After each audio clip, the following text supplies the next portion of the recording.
respiration.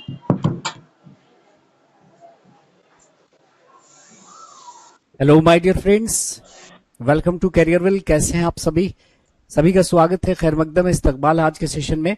आज हम लोग एक नया टॉपिक स्टार्ट करने वाले हैं। टॉपिक का नाम है रेस्पिरेशन यानी कि श्वसन।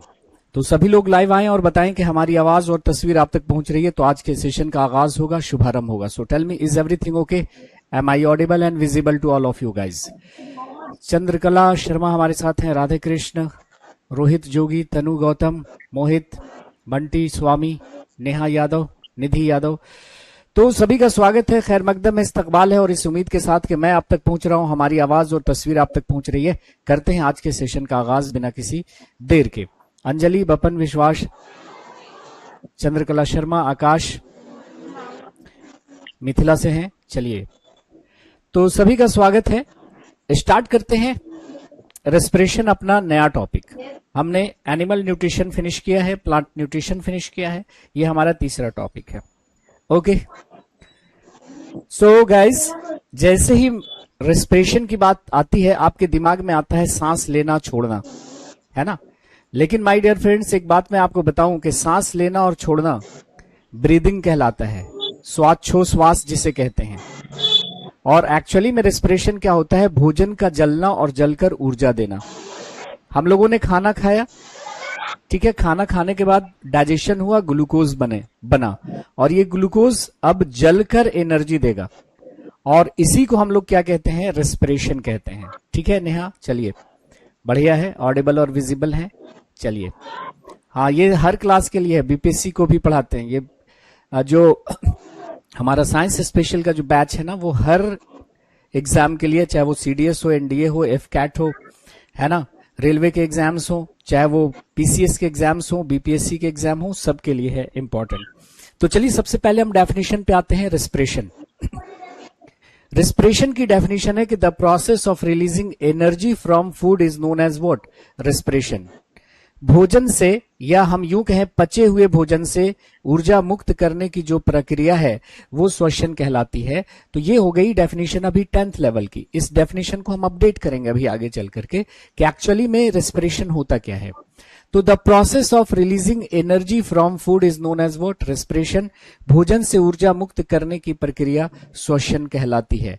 कैसे, जरा इसको और गहराई से देखते हैं और फिर 11th लेवल के डेफिनेशन पे हम चलेंगे जो एनसीईआरटी लिखता है। जैसे देखो, हमने खाना खाया और डाइजेशन के बाद क्या बना? ग्लूकोज। ये क्या है? ग्लूकोज है। ये है आपका ग्लूकोज, ग्लूकोज है ये, ठीक है। अब ये ग्लूकोज जलेगा। जलने का मतलब क्या होता है? ऑक्सीजन से रिएक्शन करना। जलने का मतलब होता है ऑक्सीजन से रिएक्शन करना। जैसे कोई चीज हवा में ही क्यों जलती है? जब हम किसी चीज को हवा में गर्म करना चालू करते हैं तो हर सब्सटेंस का अपना एक टेम्परेचर होता है, जिस टेम्परेचर तक हीट करने पर वो जलने लगता है, यानी ऑक्सीजन से रिएक्शन करता है और जलने लगता है। बिना ऑक्सीजन का कंबशन नहीं हो सकता। तो कंबशन यानी दहन का मतलब क्या होता है? एक्चुअली ऑक्सीजन से रिएक्शन करना। तो ग्लूकोज भी जलेगा, मतलब ऑक्सीजन से रिएक्शन करेगा और क्या बनाएगा? देखिए, ग्लूकोज में जो कार्बन है वो ऑक्सीजन से प्रतिक्रिया करके, रिएक्शन करके CO2 देगा। ग्लूकोज में जो हाइड्रोजन है वो ऑक्सीजन से रिएक्शन करके वाटर देगा और क्या देगा? एनर्जी। क्या देगा? एनर्जी, यानी ऊर्जा देगा। और इसी प्रक्रिया को हम लोग क्या कहते हैं? रेस्पिरेशन कहते हैं। इसी प्रोसेस को हम लोग क्या कहते हैं? रेस्पिरेशन कहते हैं। What is this? This is the chemical equation of your respiration. यही आपका क्या है? यही है रेस्पिरेशन का रासायनिक समीकरण। यही है आपका रेस्पिरेशन, यानी आप कह सकते हो श्वसन। तो आपने क्या लिखा था कि भोजन का जलना, जलने का मतलब ऑक्सीजन से प्रतिक्रिया करना। भोजन का जलना और जलकर ऊर्जा देना क्या कहलाता है? श्वसन। या combustion of food is known as what? Respiration. So this is the chemical equation of respiration. ये श्वसन का रासायनिक समीकरण है। एक और रिएक्शन मैं आपको दिखाता हूं माय डियर फ्रेंड्स। देखिए, इस रिएक्शन पे जरा गौर कीजिए आप। ये क्या है? CH4। इसे हम लोग क्या बोलते हैं? मीथेन कहते हैं। What is this? This is methane. यह है आपका मीथेन। जिसको हम बायोगैस या गोबर गैस के नाम से भी जानते हैं, है ना। इसी को हम बायोगैस कहते हैं या गोबर गैस कहते हैं। इसका इस्तेमाल लोग ईंधन के तौर पे करते हैं, फ्यूल के तौर पे करते हैं। जब हम बायोगैस को जलाते हैं, है ना, हवा में, तो हवा में जब हम बायोगैस को यानी मीथेन को जलाएंगे तो ये मीथेन हवा के ऑक्सीजन से प्रतिक्रिया करेगा और क्या देगा आपको, मीथेन में जो कार्बन है वो ऑक्सीजन से रिएक्शन करके CO2 देगा। मीथेन में जो हाइड्रोजन है वो ऑक्सीजन से प्रतिक्रिया करके क्या देगा, पानी देगा। और क्या मिलेगी आपको, एनर्जी, ऊर्जा मिलेगी। किस रूप में, हीट और लाइट के रूप में, है ना, हीट और लाइट के रूप में। इस रिएक्शन को आप क्या नाम देते हैं, इस रिएक्शन को आप नाम देते हैं माय डियर फ्रेंड्स कंबशन। क्या कहते हैं, इस रिएक्शन को आप कहते हैं कंबशन, है ना।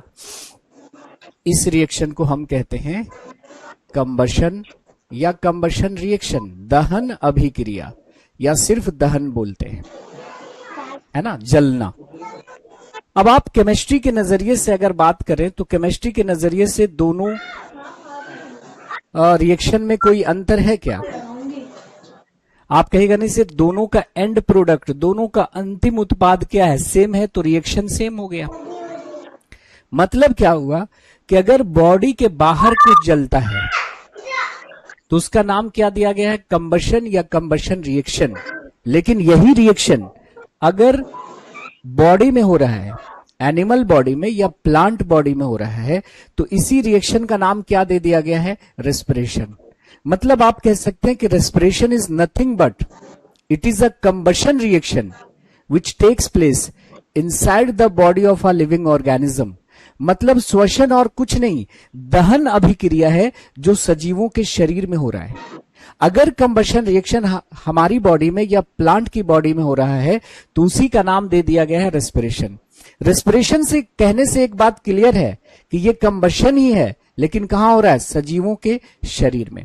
और देखो ये मीथेन क्या, कोई भी अगर ईंधन जलेगा, आप केमिस्ट्री में पढ़ेंगे कि कोई भी जो ईंधन होता है वो हाइड्रोकार्बन होते हैं। क्या होते हैं, हाइड्रोकार्बन होते हैं, मतलब कार्बन और हाइड्रोजन के बने होते हैं। LPG, CNG, लकड़ी, कोयला, सब क्या होता है, हाइड्रोकार्बन, मतलब कार्बन और हाइड्रोजन के बने होते हैं। किसी भी ईंधन को जलाएंगे तो उसका अंतिम उत्पाद यही मिलेगा, है ना। जैसे बायोगैस क्या है, मीथेन जिसको हम बायोगैस कहते हैं, यह एक प्रकार का ईंधन है जिसको हम जला रहे हैं। किसका बना हुआ है, कार्बन और हाइड्रोजन का, मतलब ये हाइड्रोकार्बन है। तो कोई भी ईंधन जलेगा तो अंतिम उत्पाद यही मिलेगा। देखो ग्लूकोज भी क्या है, हाइड्रोकार्बन है। ग्लूकोज हमारे शरीर का ईंधन है, पौधे और जंतुओं के शरीर का ईंधन है। मतलब बॉडी के अंदर कुछ जल रहा है तो वो हो गया रेस्पिरेशन, बॉडी के बाहर कुछ जल रहा है तो वो हो गया कंबशन। बात आ रही है समझ में? तो रेस्पिरेशन कहने से एक बात क्लियर हो जाती है कि ये कंबशन ही है, लेकिन सजीवों के शरीर में हो रहा है। थोड़ा सा हायर लेवल पे चलते हैं। जैसे आपने केमिस्ट्री में पढ़ा होगा, केमिस्ट्री में पढ़ा होगा कि कोई भी सब्सटेंस है, कोई भी सब्सटेंस है, नोट करके आप कहीं पे लिख लीजिएगा, नोट करके आप कहीं पे साइड में लिख लीजिएगा कि दुनिया का कोई भी पदार्थ है, दुनिया का कोई भी पदार्थ है, इसमें ऑक्सीजन का जुड़ जाना क्या कहलाता है, ऑक्सीडेशन कहलाता है। दुनिया के किसी भी पदार्थ में ऑक्सीजन का जुड़ जाना क्या कहलाता है, ऑक्सीकरण, या क्या कहलाता है, या क्या कहलाता है आपका उपचयन। ऑक्सीकरण को उपचयन कहते हैं। लेकिन दुनिया के किसी भी पदार्थ में हाइड्रोजन का जुड़ जाना क्या कहलाता है, रिडक्शन कहलाता है, रिडक्शन कहलाता है, मतलब अवकरण कहलाता है या अपचयन कहलाता है, अपचयन कहलाता है। इसको कहीं बार नोट करके आप लिख लीजिएगा साइड में, है ना, क्योंकि थोड़ा हट के बात हो गई है टॉपिक से, तो नोट करके बॉक्स में ऐसे डाल लीजिएगा, है ना। तो किसी भी पदार्थ में ऑक्सीजन का जुड़ जाना ऑक्सीडेशन, ओ से ऑक्सीजन, ओ से ऑक्सीडेशन, है ना। और किसी भी पदार्थ में हाइड्रोजन का जुड़ जाना रिडक्शन कहलाता है। आप मुझे ये बताओ कि कंबशन में या रेस्पिरेशन में क्या हो रहा है? दोनों एक ही बात है। अब तो अगर केमिस्ट्री के नजरिए से हम बात करें तो दोनों सेम ही रिएक्शन हो गया, ठीक है।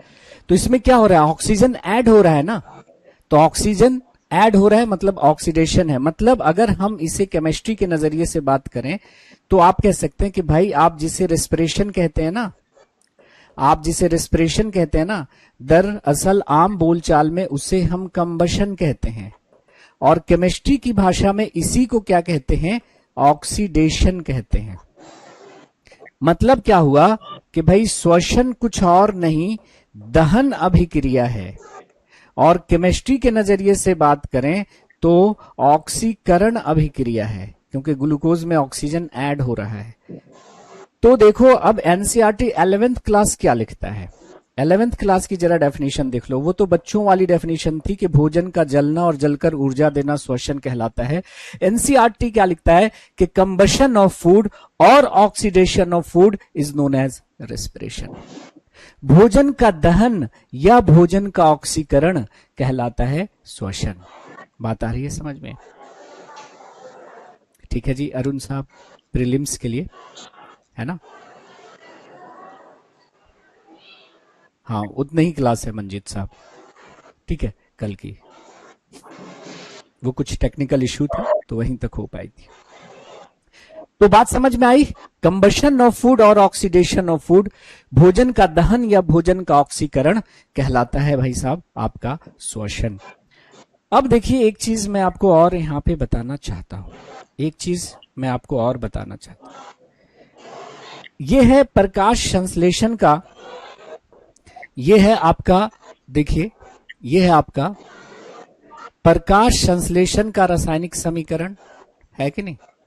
ये आपका है प्रकाश संश्लेषण का रासायनिक समीकरण ऊपर वाला।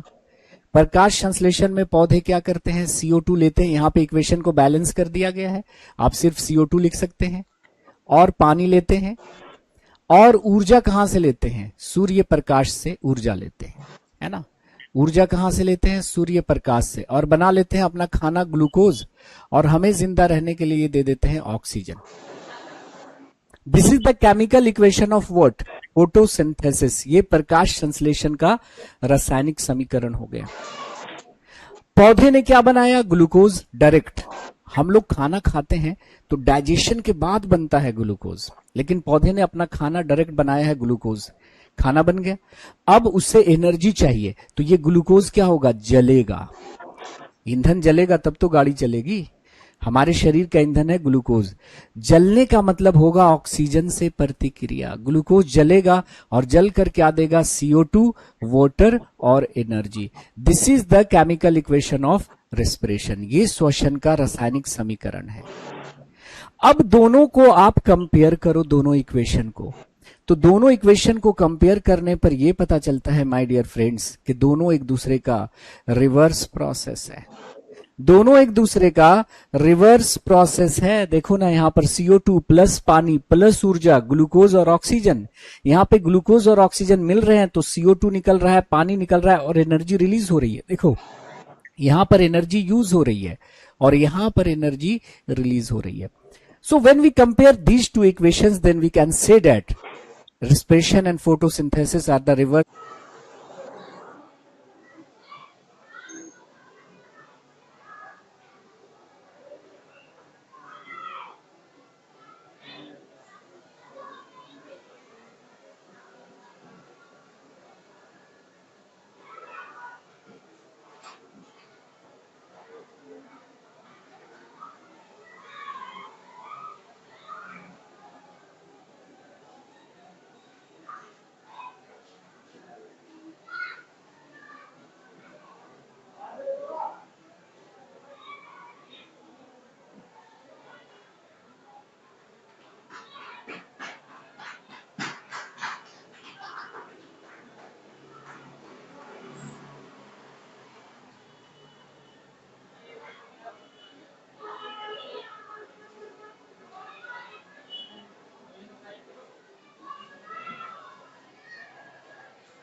Reactions of each other.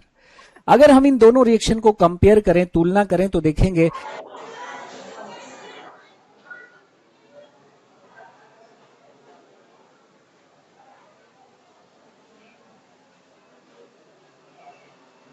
कि श्वसन प्रकाश संश्लेषण की विपरीत प्रक्रिया होती है और इसको हम वाइस वर्सा भी लिख सकते हैं। क्या लिख सकते हैं? वाइस वर्सा, मतलब इसका उल्टा भी सही है, इसका उल्टा भी सही है। वाइस वर्सा मतलब क्या होता है? इसका उल्टा भी सही है।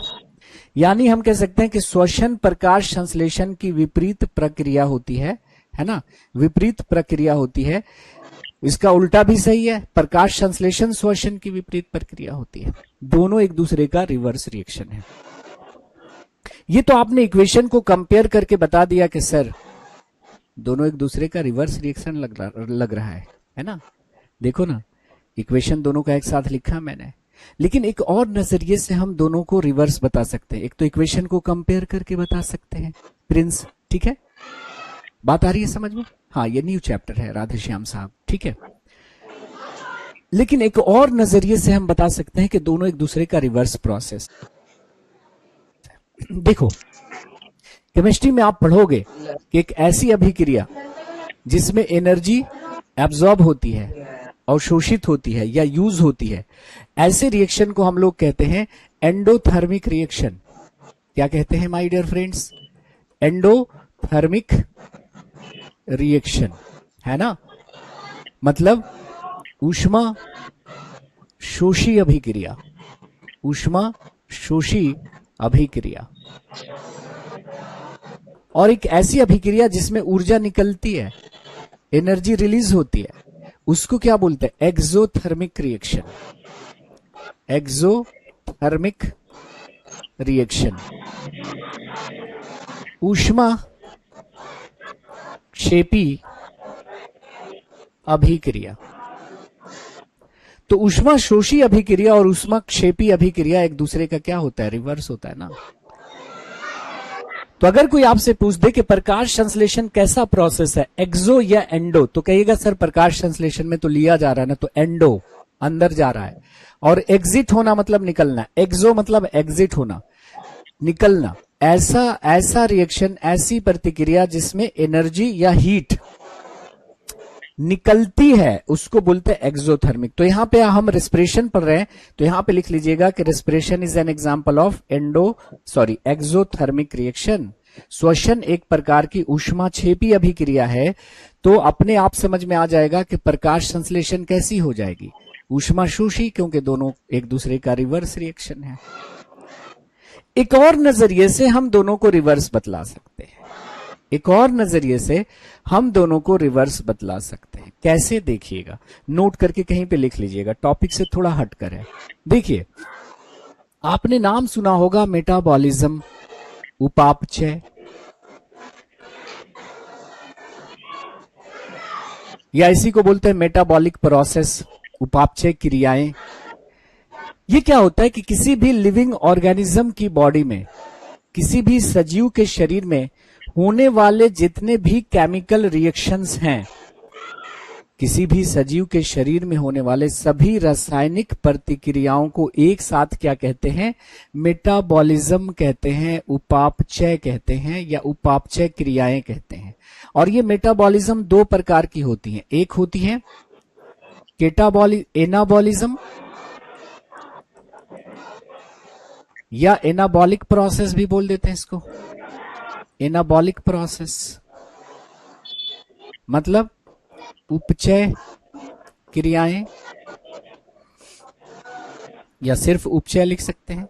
और दूसरा होता है केटाबॉलिज्म, एनाबॉलिज्म और केटाबॉलिज्म, जिसको केटाबॉलिक प्रोसेस भी बोल सकते हैं, केटाबॉलिक प्रोसेस। तो केटाबॉलिज्म या केटाबॉलिक प्रोसेस, अपचय क्रियाएं, अपचय क्रियाएं। अब देखिए, मेटाबॉलिज्म का मतलब क्या हुआ? सारे जितने भी रासायनिक प्रतिक्रियाएं आपके शरीर में चल रही हैं, जितने भी केमिकल प्रोसेस आपके शरीर में चल रहे हैं, उसको सम्मिलित रूप से एक साथ हम लोग क्या बोलते हैं? मेटाबॉलिज्म। और मेटाबॉलिज्म दो प्रकार का है, एनाबॉलिज्म और केटाबॉलिज्म। एनाबॉलिज्म वो प्रक्रियाएं होती हैं जिसमें कुछ बनता है। तो जितने भी सिंथेटिक प्रोसेसेस हैं, संश्लेषी प्रक्रियाएं, संश्लेषी प्रक्रियाएं, उनको बोलते हैं क्या? उनको बोलते हैं एनाबॉलिज्म। जैसे कि आपका उदाहरण हो गया फोटोसिंथेसिस, प्रकाश संश्लेषण। प्रकाश संश्लेषण कैसा हो गया, इसमें ग्लूकोज बन रहा है, तो प्रकाश संश्लेषण क्या हो गया, एनाबॉलिज्म या एनाबॉलिक। तो जिसमें कुछ बनता है, जिसमें कुछ बनता है उसको क्या बोलेंगे, एनाबॉलिज्म। और जो डिस्ट्रक्टिव प्रोसेसेस हैं, डिस्ट्रक्टिव प्रोसेस हैं, विघटन क्रियाएं, जिसमें कुछ टूटता है, उसको क्या बोलते हैं, केटाबॉलिक। जैसे रेस्पिरेशन में क्या हो रहा है, ग्लूकोज टूटकर ऊर्जा दे रहा है, तो ये हो गया आपका क्या, केटाबॉलिज्म। तो केटाबॉलिज्म वो होता है जिसमें कुछ टूटता है, जिसमें कुछ बनता है, एनाबॉलिक। जिसमें कुछ टूटता है, केटाबॉलिक। दोनों को एक साथ हम क्या बोलेंगे, मेटाबॉलिक प्रोसेस या मेटाबॉलिज्म। तो बनने वाली प्रक्रियाओं को एनाबॉलिक और टूटने वाली प्रक्रियाओं को केटाबॉलिक। तो इस नजरिए से भी हम कह सकते हैं कि दोनों एक दूसरे का रिवर्स प्रोसेस है। देखो, प्रकाश संश्लेषण एनाबॉलिक या एनाबॉलिज्म का उदाहरण है, और रेस्पिरेशन केटाबॉलिक प्रोसेस का उदाहरण है ना। तो जिसमें कुछ बन रहा है एनाबॉलिक, जिसमें कुछ टूट रहा है केटाबॉलिक। तो इस नजरिए से भी हम कहते हैं कि दोनों एक दूसरे का क्या है, रिवर्स प्रोसेस है, क्योंकि प्रकाश संश्लेषण जो है वो है एनाबॉलिक उपचय और रेस्पिरेशन है केटाबॉलिक अपचय प्रक्रिया। तो यहां पे हमने लिख दिया है कि respiration is an example of catabolic process. श्वसन एक अपचय प्रक्रिया होती है। बात आ रही है समझ में?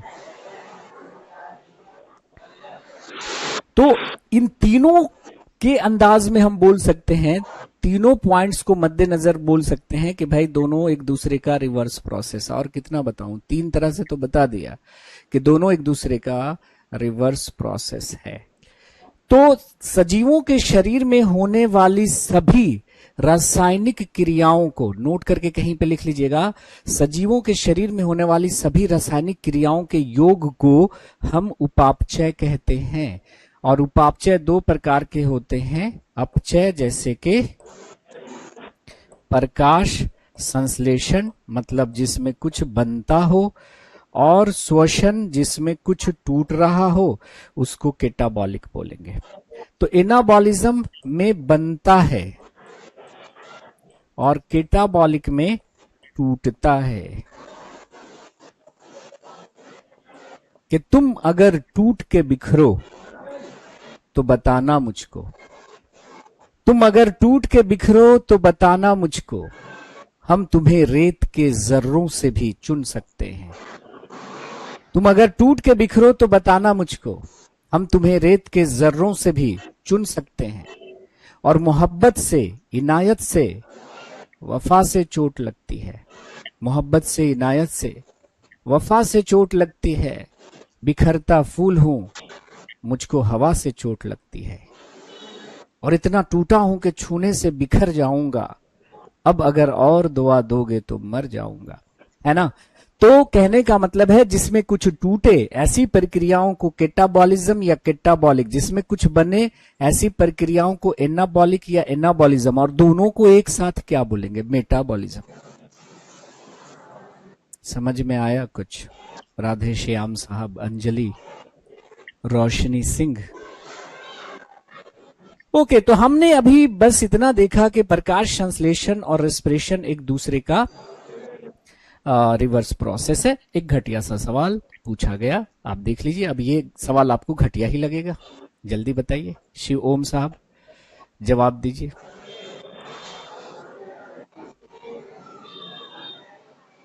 टिंकल चंदेल, अंजलि, ठीक है, बताइए उत्तर क्या होगा। तो आपसे पूछा जा रहा है कि केटाबॉलिक प्रोसेस कैसे होते हैं, जिसमें कुछ बन रहा होता है, जिसमें कुछ टूट रहा होता है। तो जिसमें कुछ टूट रहा होता है, अब तो याद ही हो जाएगा ना, शेर भी सुना दिया तो याद तो होना ही है। चलो आगे बढ़ते हैं। अब आते हैं my dear friends site of respiration, यानी where does the process of respiration takes place, where does the process of प्रकार रेस्पिरेशन विल अकर, है ना। श्वसन की प्रक्रिया कहां पे संपन्न होती है? तो श्वसन की प्रक्रिया कहां पे संपन्न होगी? तो मैंने कहा था कि जब भी मैं पूछूं कि कोई प्रोसेस कहां होता है तो वो हमारे सेल में होता है। हम कहते हैं ना ये चीज हमारी बॉडी में हो रहा है, दरअसल वो हमारे सेल में हो रहा होता है। तो रेस्पिरेशन की क्रिया भी कहां पे होगी? सेल में होगी। तो ये देखिए, ये थी छोटी आंत, ये छोटी आंत थी, और ये छोटी आंत की दीवारों से ढेर सारे नसें जुड़ी हुई थी। ये था आपका ब्लड वेसल, ठीक है, ये था आपका ब्लड वेसल, ब्लड वेसल, रुधिर वाहिका। आम बोलचाल में इसको क्या बोलते हैं? नसें। तो ये देखो ग्लूकोज गया कहां पे? हमने खाना खाया, बना ग्लूकोज C6H12O6, और ये ग्लूकोज चला गया ब्लड में, और ब्लड से होता हुआ कहां चला जाएगा? तो आप कहेगा सर हमारे सेल में, है ना, हमारे सेल में यानी कोशिका में। देखिए हमारे शरीर के तमाम सेल्स तक ब्लड पहुंचाया जा रहा है पतली पतली नलिकाओं के द्वारा, दिख रहा है आपको, और इन नलिकाओं को हम कहते हैं ब्लड वेसल्स, रुधिर वाहिका। तो अब ये ग्लूकोज कहां चला जाएगा? आपके सेल में आ जाएगा ग्लूकोज। अगर आपको यकीन नहीं है तो आप कहीं पर भी एक निडल लेकर अपने बॉडी को प्रिक कीजिए, वहां से ब्लड निकलने लगेगा। इसका मतलब क्या है कि हमारे शरीर की तमाम कोशिकाओं तक ब्लड पहुंचाया जा रहा है। तो हमने खाना खाया और क्या बना? ग्लूकोज बना। ये ग्लूकोज छोटी आंत से ब्लड में गया, ब्लड से होता हुआ हमारे शरीर की तमाम कोशिकाओं में चला गया। तो ये मान लिया कि हमारे शरीर की एक कोशिका है। क्या है? एक कोशिका है, जिससे मिलकर हमारा पूरा शरीर बना हुआ है, इन्हीं कोशिकाओं से मिलकर, है ना, इन्हीं कोशिकाओं से मिलकर हमारा शरीर बना हुआ है ना। सेल के अंदर जो एक लिक्विड भरी होती है, एक द्रव भरा होता है, आगे हम पढ़ाएंगे इसको डिटेल से, उसको कहते हैं साइटोप्लाज्म, कोशिका द्रव। साइटोस मतलब क्या होता है? सेल। प्लाज्मा मतलब क्या होता है? लिक्विड। सेल के अंदर जो लिक्विड भरा होता है उसको साइटोप्लाज्म कहते हैं। और इस साइटोप्लाज्म के अंदर ढेर सारे छोटे छोटे रचनाएं बिखरी पड़ी होती हैं, है ना। उन रचनाओं से हमें मतलब नहीं है, ये होता है सेल का न्यूक्लियस। हमें मतलब है कि भाई सेल के अंदर एक इस तरह की छोटी सी संरचना होती है। Now tell me the name of this structure. इस संरचना को हम लोग क्या कहते हैं? तो इस संरचना को हम लोग कहते हैं माइटोकॉन्ड्रिया। तो सेल के अंदर होता है आपका एक इस तरह का संरचना जिसको कहते हैं माइटोकॉन्ड्रिया। माय डियर फ्रेंड्स, क्या कहते हैं बताएंगे? माइटोकॉन्ड्रिया। सेल के अंदर और भी चीजें होती है, उससे हमें मतलब नहीं है, सेल के अंदर हमें मतलब है माइटोकॉन्ड्रिया से। अब देखिए हम लोगों ने खाना खाया, डाइजेशन हुआ, डाइजेशन से क्या बना? ग्लूकोज बना। ये ग्लूकोज छोटी आंत से कहां गया? ब्लड में, और ब्लड से होता हुआ कहां चला गया? सेल में चला गया, है ना। ब्लड से होता हुआ कहां चला गया? सेल में चला गया, C6H12O6। ये ग्लूकोज छोटी आंत से गया ब्लड में, ब्लड से कहां चला गया? सेल में, और सेल से कहां चला गया? माइटोकॉन्ड्रिया में। सांसों के माध्यम से हमने ऑक्सीजन लिया, ऑक्सीजन गया फेफड़ों में, फेफड़ों से भी नसें जुड़ी हुई हैं, यह ऑक्सीजन फेफड़ों से चला गया ब्लड में, ब्लड से होता हुआ चला गया सेल में। तो सांसों के माध्यम से हमने जो ऑक्सीजन लिया, यह ऑक्सीजन गया फेफड़ों में, फेफड़ों से गया ब्लड में, ब्लड से गया सेल में, और सेल से चला गया माइटोकॉन्ड्रिया में। ये ग्लूकोज माइटोकॉन्ड्रिया में जाकर क्या किससे मिला? ऑक्सीजन से मिला, और क्या रिलीज हुआ? CO2, वाटर और एनर्जी। और यही तो है हमारा रेस्पिरेशन, यही तो था रेस्पिरेशन। रेस्पिरेशन और था क्या? रेस्पिरेशन था क्या बताइए? कि ग्लूकोज जो है वो ऑक्सीजन से मिलकर क्या रिलीज कर रहा है? ग्लूकोज ऑक्सीजन से मिलकर क्या रिलीज कर रहा है? CO2, वाटर और एनर्जी। और इसी प्रक्रिया को आप क्या कह रहे थे बताओ? रेस्पिरेशन। रेस्पिरेशन यानी श्वसन। तो अगर कोई आपसे पूछे कि श्वसन की क्रिया कहां होती है, तो श्वसन की क्रिया जो होती है वो कोशिका के माइटोकॉन्ड्रिया में होती है। तो रेस्पिरेशन का जो प्रोसेस है वो सेल के माइटोकॉन्ड्रिया में होता है। That's why mitochondria is also called powerhouse of the cell और फर्नेस ऑफ द सेल। इसी कारण माइटोकॉन्ड्रिया को कोशिका का ऊर्जा गृह या कोशिका की भट्ठी या कोशिका का चूल्हा भी कहा जाता है। चूल्हा क्यों? अरे भाई रेस्पिरेशन है क्या, कंबशन, और कोई चीज जलती है कहाँ? चूल्हे में। तो अब जब कोई आपसे पूछे कि भाई श्वसन की प्रक्रिया कहाँ संपन्न होती है, तो कहिएगा गया श्वसन की प्रक्रिया कोशिका के माइटोकॉन्ड्रिया में संपन्न होती है। That's why mitochondria is also called powerhouse of the cell और फर्नेस ऑफ द सेल। क्या किसी को दिक्कत है? क्या किसी को दिक्कत है? समझ में आया?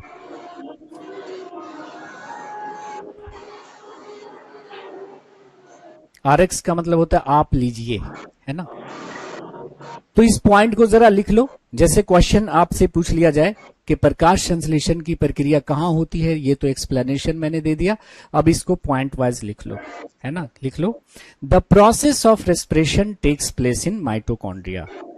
पॉइंट लिख लो, जो डायग्राम में दिख रहा है उसको हम लिखेंगे भी, ऐसे छोड़ेंगे नहीं अधूरा, ओके, ताकि जब हम पढ़ें तो हमें पॉइंट्स याद रहें। The process of respiration takes place in mitochondria. श्वसन की क्रिया माइटोकॉन्ड्रिया में संपन्न होती है। That's why mitochondria is also called powerhouse of the cell और फर्नेस ऑफ द सेल। इसी कारण माइटोकॉन्ड्रिया को powerhouse of the cell या फर्नेस ऑफ द सेल कहा जाता है। श्वसन की क्रिया माइटोकॉन्ड्रिया में संपन्न होती है। इसी कारण माइटोकॉन्ड्रिया को कोशिका का ऊर्जा गृह या कोशिका की भट्ठी या कोशिका का चूल्हा भी कहा जाता है। ठीक है, ये 2 पॉइंट पहले आप लिखो। तीसरा पॉइंट थोड़ा एक्सप्लेन फिर करना पड़ेगा। तीसरे पॉइंट में जो लिखा हुआ है पहले उसका एक्सप्लेनेशन देता हूं, फिर आ जाइएगा आप वापस। ये 2 जगह छोड़ दीजिएगा, 2 लाइनें, है ना। इन सारे पॉइंट्स को एक साथ लिखना है आपको। जो नोट करके बातें चल रही है ना, वो अलग से बॉक्स में आप लिखते जाइएगा, है ना, साइड में कहीं पर। जैसे हमने कहा कि श्वसन में होता क्या है, तो आपने कहा सर अभी तो देखा है हम लोगों ने 2-3 बार कि श्वसन में क्या होता है कि पौधे या जंतु में जो ग्लूकोज बन रहा है वो जलेगा। जलने का मतलब ऑक्सीजन से रिएक्शन करना, और जल कर क्या देगा? जल कर क्या देगा? CO2 देगा, पानी देगा और ऊर्जा देगा। यही तो है respiration. This is the chemical equation of respiration. बात आ रही है समझ में? थोड़ा सा आपको समझना पड़ेगा इस टॉपिक को, ताकि आपको रेस्पिरेशन में और ब्रीदिंग में बिल्कुल फर्क समझ में आ जाए, है ना। अब देखिए, रेस्पिरेशन के दौरान जो एनर्जी निकलती है, श्वसन के दौरान जो ऊर्जा मुक्त होती है, वो डायरेक्ट बॉडी में यूज नहीं होती। ये ATP के फॉर्म में क्या होती है? स्टोर होती रहती है, संचित होती रहती है। तो श्वसन के दौरान जो एनर्जी निकल रही है वो ATP के रूप में क्या होती है? स्टोर होती है। जब भी आपकी बॉडी को एनर्जी चाहिए, ये ATP टूटेगा और एनर्जी देगा, इसलिए, और ये एनर्जी बॉडी में क्या होगी? यूज होगी। फिर से सुनिएगा, श्वसन के दौरान जो एनर्जी निकलती है वो किस रूप में जमा होती रहती है? ATP के रूप में। जब कभी भी आपको एनर्जी की जरूरत पड़ेगी, ये ATP क्या होगा? ब्रेक होगा। ये ATP टूटेगा और टूट कर क्या देगा? एनर्जी, और ये एनर्जी आपकी बॉडी में यूज होगी। तो जब भी हमारे शरीर को ऊर्जा की आवश्यकता होगी, कौन देगा? ATP देगा। इसीलिए ATP को कहा जाता है energy currency of the cell. क्या बोला जाता है? Energy currency of the cell, ऊर्जा की मुद्रा। ऊर्जा की मुद्रा कहते हैं। क्या कहते हैं? ऊर्जा की मुद्रा कहते हैं। करेंसी का काम क्या होता है? आप जिस देश में है उस देश की करेंसी यूज कीजिए, आपको सारा सामान मिल जाएगा। जब भी किसी चीज की जरूरत हो, उस देश की करेंसी यूज कीजिए, आपको मिल जाएगा। जैसे इंडियन करेंसी रुपया है, आप रुपए से कुछ भी खरीद सकते हैं प्रैक्टिकली, लेकिन रुपए से आप जिस्म खरीद सकते हैं, मोहब्बत नहीं। रुपए से आप आरामदेह बिस्तर खरीद सकते हैं, नींद नहीं, है ना। तो जब भी आपको एनर्जी की जरूरत होती है एनर्जी कौन देता है? एटीपी। इसीलिए एटीपी को बोला जाता है energy currency of the cell. और एटीपी का जरा फुल फॉर्म आप लोग बता दो मुझे, कमेंट करो। What is the full form of ATP my dear friends? है ना, tell me the full form of ATP, है ना, जल्दी बताए। जैसे अंजलि पूछ ही रही है एटीपी का फुल फॉर्म क्या होगा, तो एटीपी का फुल फॉर्म याद कर लीजिएगा, एडिनोसिन, एडिनोसिन ट्राइफॉस्फेट। क्या पूरा नाम है? Adenosine triphosphate. Adenosine triphosphate. तो जो एनर्जी निकलेगी ना वो एटीपी में जमा होती रहेगी, जमा होती रहेगी, एटीपी के रूप में जमा होती रहेगी। और जब भी किसी आपको एनर्जी की जरूरत होगी, एनर्जी कौन देगा? एटीपी देगा। इसलिए एटीपी को बोला जाता है क्या? Energy currency of the cell. बिल्कुल सही है निधि यादव, संगीता बिल्कुल सही है आप, आशीष कुमार मीना साहब बिल्कुल सही है, नेहा यादव क्या बात है, ठीक है।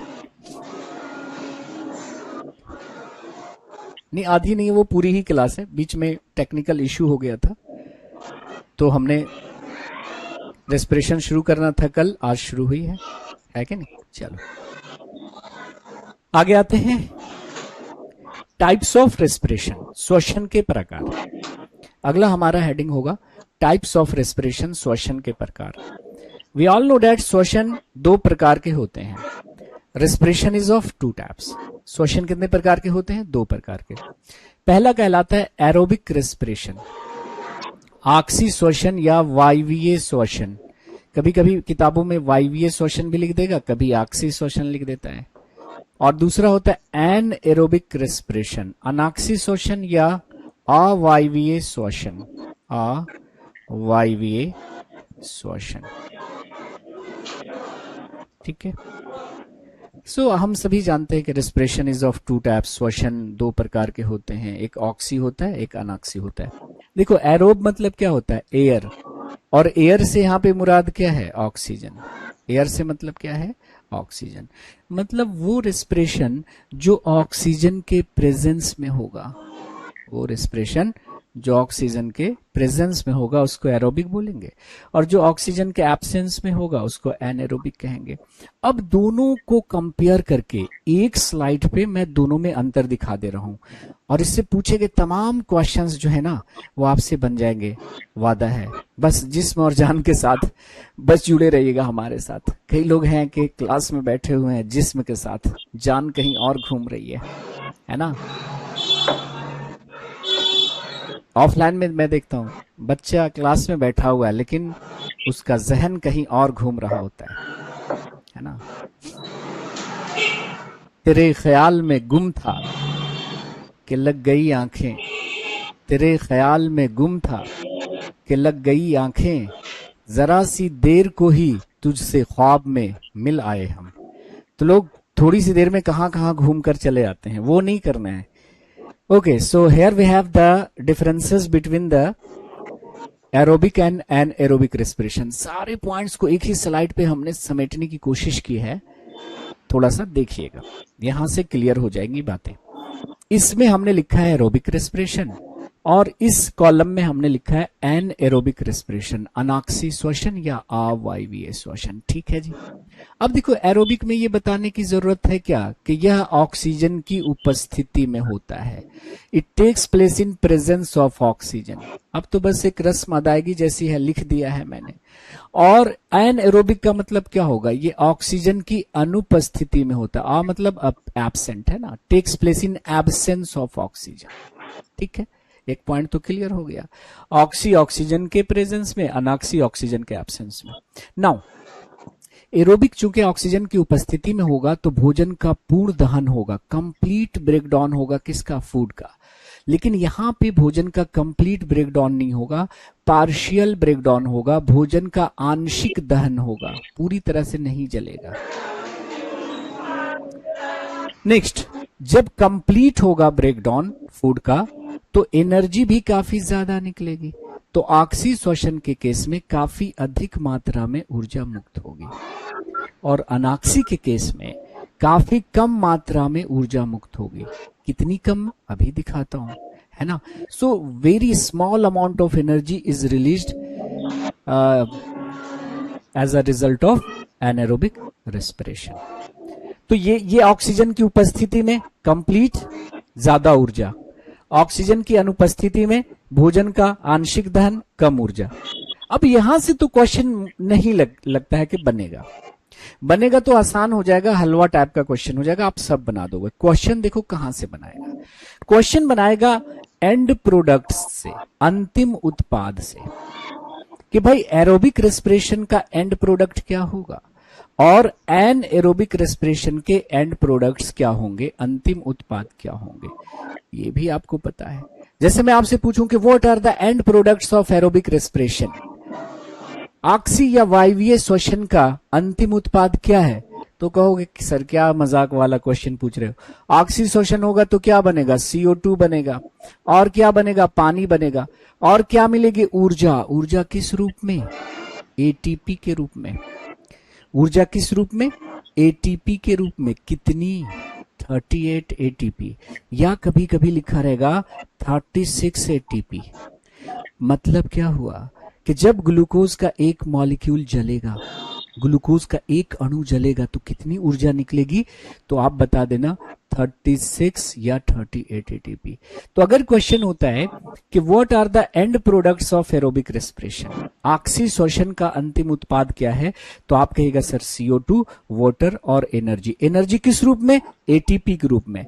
कितनी, 38, क्योंकि आपने लिखा था कि श्वसन के दौरान जो ऊर्जा मुक्त होती है, यहां पे लिखा था ना आपने कि energy release during respiration is stored in the form of ATP। श्वसन के दौरान मुक्त ऊर्जा ATP के रूप में संचित होती है, और ATP को क्या कहा जाता है, energy currency of the cell. ATP को ऊर्जा की मुद्रा कहा जाता है। ये 4 पॉइंट जो थे आपके लिए बेशकीमती थे। तो हमने लिखा था कि श्वसन की क्रिया माइटोकॉन्ड्रिया में संपन्न होती है। माइटोकॉन्ड्रिया को कोशिका का ऊर्जा गृह या कोशिका की भट्ठी या कोशिका का चूल्हा कहते हैं। श्वसन के दौरान मुक्त ऊर्जा ATP के रूप में संचित होती है। ATP को हम ऊर्जा की मुद्रा कहते हैं, क्योंकि जब कभी भी हमारे शरीर को ऊर्जा की जरूरत होगी ATP देगा, था कि नहीं, बात आ रही समझ में। हाँ बिल्कुल, वो अलग अलग पाथवे होता है ना, उतना हम जाएंगे नहीं अभी, वो जाते हैं TGT वाले बैचेस में। 2 अलग अलग पाथ से अगर कंबशन हो रहा है ना ग्लूकोज का, तो एक में 36, एक में 38, ठीक है। चलिए, तो मैंने क्या बोला कि अगर आपको पूछ लिया जाए कि एरोबिक रेस्पिरेशन का अंतिम उत्पाद क्या है, तो रट लो CO2 प्लस पानी प्लस ऊर्जा। कितनी ऊर्जा, 38 ATP के रूप में। नाउ अगर आपसे पूछा जाता है कि what are the end products of anaerobic respiration, ये वाला, ये एंड प्रोडक्ट तो याद ही रहता है हमारा, चौथा वाला तो याद ही रहेगा, एरोबिक वाला। अगर पूछा जाए कि what are the end products of क्या, एन एरोबिक रेस्पिरेशन, तो देखो एन एरोबिक रेस्पिरेशन 2 जगहों पे होता है। एक हमारे शरीर में होता है, हमारे मसल्स में होता है एनारोबिक रेस्पिरेशन, और दूसरा हमारा होता है माइक्रो ऑर्गेनिजम्स में, है ना, सूक्ष्म जीवों में। तो दोनों का अंतिम उत्पाद अलग अलग होगा। जैसे क्वेश्चन है कि when anaerobic respiration takes place in microorganisms, अगर अनाक्सी श्वसन माइक्रो ऑर्गेनिजम्स में होता है, जैसे कि बैक्टीरिया यानी जीवाणु, जैसे कि ईस्ट भी क्या है, एक माइक्रो ऑर्गेनिज्म है ईस्ट। तो अगर क्वेश्चन होता है कि when anaerobic respiration takes place in microorganism such as bacteria and yeast, then what are the end products. अगर अनाक्सी श्वसन सूक्ष्म जीवों में होता है, जैसे कि जीवाणु में और ईस्ट में, तो उसका अंतिम उत्पाद क्या होगा, याद कर लीजिएगा, इथाइल एल्कोहल, CO2 और 2 ATP। ये बार बार पूछा गया है कि अगर अनाक्सी श्वसन सूक्ष्म जीवों में होगा तो उसका अंतिम उत्पाद क्या होगा, इथाइल एल्कोहल, CO2 और 2 ATP। आपने कहा था कम मात्रा में ऊर्जा मुक्त होती है, दिख रहा है ना, कहाँ 38 और कहाँ 2 ATP। यहां पर देखो इथाइल एल्कोहल को हिंदी में भी इथाइल एल्कोहल ही लिखा मिलेगा, इथाइल एल्कोहल, हिंदी में ऐसे लिखा मिलेगा, हिंदी वाले लिख सकते हैं इथाइल एल्कोहल, या इसका आईयूपीएसी नेम यूज कर सकता है इथेनॉल। इथाइल अल्कोहल को और क्या बोलते हैं? इथेनॉल।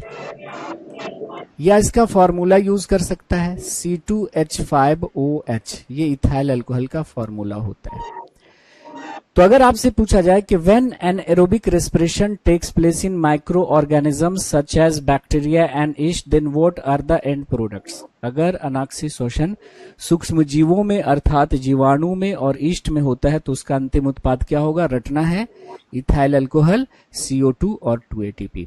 लेकिन अगर अनाक्सी श्वसन हमारे मांसपेशियों में होने लगा, क्यों होगा वो बाद की बात है।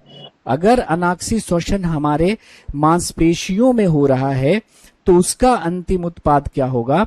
तो लैक्टिक अम्ल और 2 ATP। ये क्या लिख देंगे यहां पर? लैक्टिक अम्ल लिख देंगे हिंदी में, लैक्टिक अम्ल एवं 2 ATP। ठीक है, 2 ATP। तो आपको 3 सवाल यहां पे याद रखने हैं। ऑक्सी श्वसन का अंतिम उत्पाद क्या होगा? तो कहिएगा सर CO2, वाटर और 38 ATP या 36 ATP। अगर पूछा जाए अनाक्सी श्वसन सूक्ष्म जीवों में हो रहा है तो उसका अंतिम उत्पाद क्या होगा? इथाइल अल्कोहल, CO2 और 2 ATP। लेकिन अगर अनाक्सी श्वसन हमारे मसल्स में हो रहा है तो अंतिम उत्पाद याद रखना, ये 3 सवाल हो गए, लैक्टिक अम्ल और 2 ATP। आप कहिएगा सर हमारे अंदर एनएरोबिक रेस्पिरेशन क्यों हो रहा है? हम तो अच्छा खासा सांस ले रहे हैं, ऑक्सीजन हमारी बॉडी में जा रहा है, ग्लूकोज से मिल रहा है, एनर्जी रिलीज हो रही है और हम अपना काम धाम कर रहे हैं। तो क्या जरूरत आन पड़ी कि हमारे मांसपेशियों में अनाक्सी श्वसन होने लगा?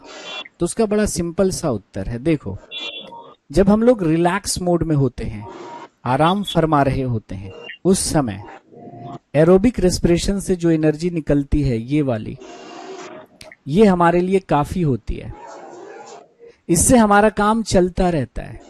लेकिन जब हम लोग कोई कठिन परिश्रम का कार्य करते हैं, कोई हेवी फिजिकल वर्क, कोई हेवी फिजिकल एक्सरसाइज, उस समय एरोबिक रेस्पिरेशन से निकलने वाली एनर्जी कम पड़ जाती है, इससे हमारा काम नहीं चल पाता। एक्स्ट्रा वर्क के लिए एक्स्ट्रा एनर्जी चाहिए ना। तो ऐसे समय में हमारे मांसपेशियों में एनएरोबिक रेस्पिरेशन शुरू हो जाता है। भले ही इससे बहुत कम मात्रा में एनर्जी निकल रही है, लेकिन ये एनर्जी लगातार और बड़ी तेजी से रिलीज होती है और हमारी एनर्जी की नीड को कंपनसेट कर लेती है। मतलब ये तो चल ही रहा था, बाकी जो एनर्जी घट रही है उसकी भरपाई इससे हो जाती है। एक्स्ट्रा वर्क के लिए एक्स्ट्रा एनर्जी यहां से आ जाती है। लेकिन इसका एक ड्रॉबैक भी है। एनर्जी तो निकल रही है, लेकिन उसके साथ साथ और क्या बन रहा है? Lactic acid. और ये लैक्टिक एसिड हमारे मसल्स में जमा होता रहता है, जिसकी वजह से मांसपेशियों में दर्द या थकावट महसूस होती है। तो एक क्वेश्चन पूछा जाता है कि मांसपेशियों में दर्द या थकावट की वजह क्या होती है? तो लैक्टिक एसिड का जमा हो जाना। और जब कोई आपका हाथ पैर ऐसे दबाता है तो इस लैक्टिक एसिड का डिकम्पोजिशन होता है और आपको दर्द से राहत मिलती है। आप कभी कहते नहीं कि छोड़ दो, हो गया, है ना, बहुत मजा आता है। ज्यादा दर्द है तो गर्म पानी से सेकने को कहते हैं लोग। गर्म पानी लैक्टिक एसिड को बहुत जल्दी डिकम्पोज करता है। और कहीं से पिट पिटा कर आ गए और ज्यादा दर्द है तो गर्म पानी में नमक मिलाकर सेकने को कहा जाता है, क्योंकि गर्म पानी में आप नमक मिला देते हैं तो लैक्टिक एसिड को और जल्दी क्या करता है? डिकम्पोज करता है। तो इस पॉइंट को नोट करके कहीं पर लिख लेंगे कि भाई एक्यूमुलेशन ऑफ या deposition of lactic acid in muscles causes muscular pain या मस्कुलर क्रैम्प्स भी लिखा रह सकता है। मस्कुलर क्रैम्प्स मतलब ऐंठन जो होती है मांसपेशियों में। सो मांसपेशियों में लैक्टिक अम्ल के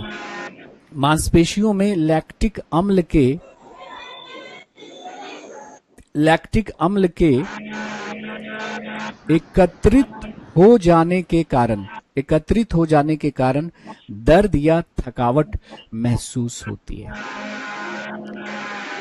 और दर्द जो है वो जिंदगी में बहुत काम की चीज होती है। अगर दर्द ना हो तो खुशी का एहसास अधूरा रह जाएगा। अगर अंधेरे ना हो तो रोशनी का क्या मतलब होगा। तो ये जो दर्द है, ये दर्द दिलों के कम हो जाते, मैं और तुम गरहम हो जाते।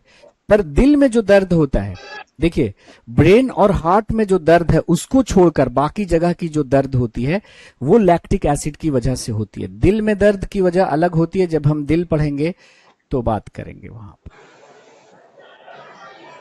ठीक है जी, हाँ जी, स्वेलिंग भी आ जाती है।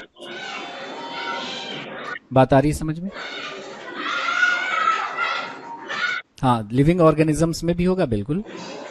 अहम शुक्ला साहब, हम लोग पढ़ रहे हैं ह्यूमन के बारे में, लेकिन सारे जो लिविंग ऑर्गेनिजम्स हैं, हायर ऑर्गेनिजम्स, उनमें होगा ये।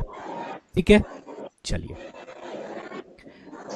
तो आज रहने देते हैं हम लोग इतना ही।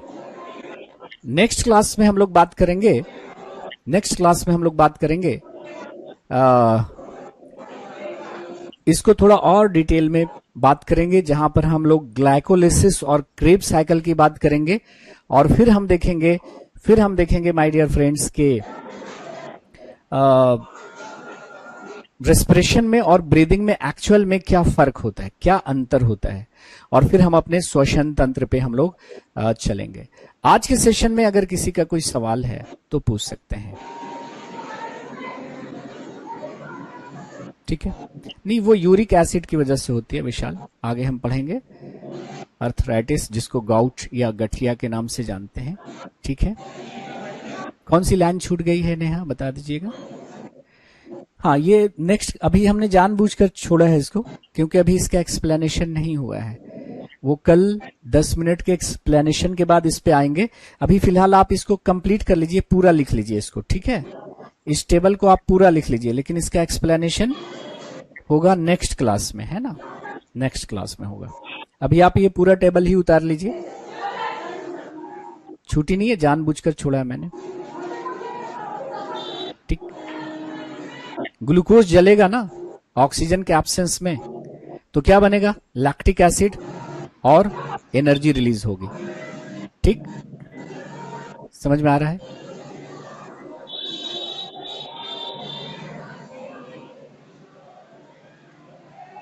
और देखिए हमने प्लांट न्यूट्रिशन का ऐड कर रखा है, आपने देख ही लिया होगा, है ना।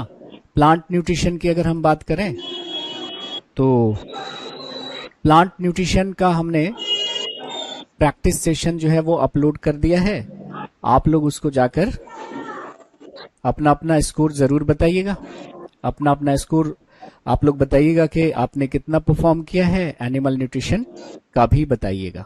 ठीक है, तो हमारा जो यूट्यूब चैनल है उस पे हम प्रैक्टिस डालते रहेंगे, जैसे ही टॉपिक एंड होगा प्रैक्टिस चली जाएगी। यूट्यूब का नाम है साइंस बाय जुबैर एहसानी, और फेसबुक और इंस्टा पे भी मैं इसी नाम से हूं। और लेक्चर की जो पीडीएफ है वो हमारे टेलीग्राम चैनल पे मिल जाएगी। टेलीग्राम चैनल का नाम है साइंस का सुरूर। क्या है? साइंस का सुरूर। किस बैच से हैं, स्कोर जरूर उस पे लिखिएगा, कितना स्कोर आप लोग कर पा रहे हैं, उस हिसाब से फिर हम लेक्चर को मॉडिफाई करेंगे, है ना। तो इसको जाकर सब्सक्राइब कर लीजिए, और आपके जितने दोस्त हैं जो सीरियस हैं पढ़ने में, जो चाहते हैं कि हाँ हम सही अंदाज में साइंस को समझे, अपने जिस्म को समझे, क्योंकि आपका बॉडी क्या है, एक सबसे बेहतरीन मशीन है, तो उनको शेयर कर दीजिएगा जो सच में सीरियस होकर पढ़ना चाहते हैं, है ना। और जो सीरियस नहीं, उनको तो शेयर करने की जरूरत नहीं है।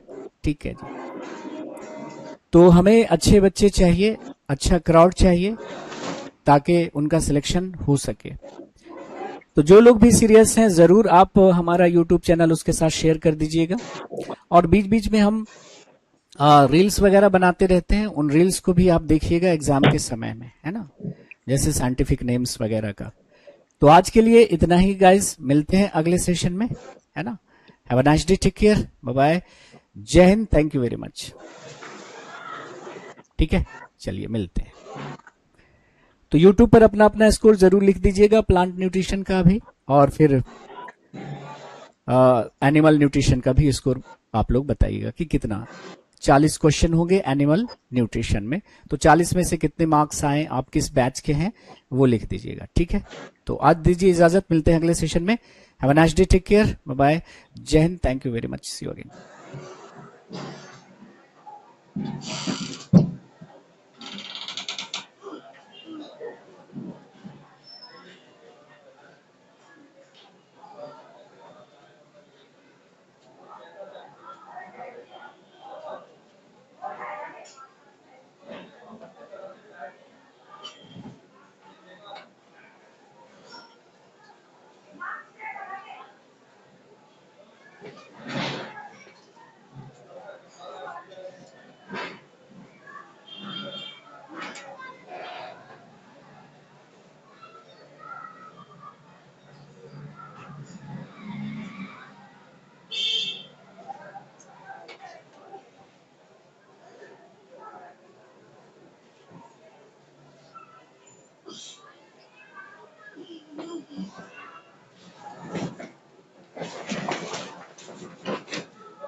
Kebabis.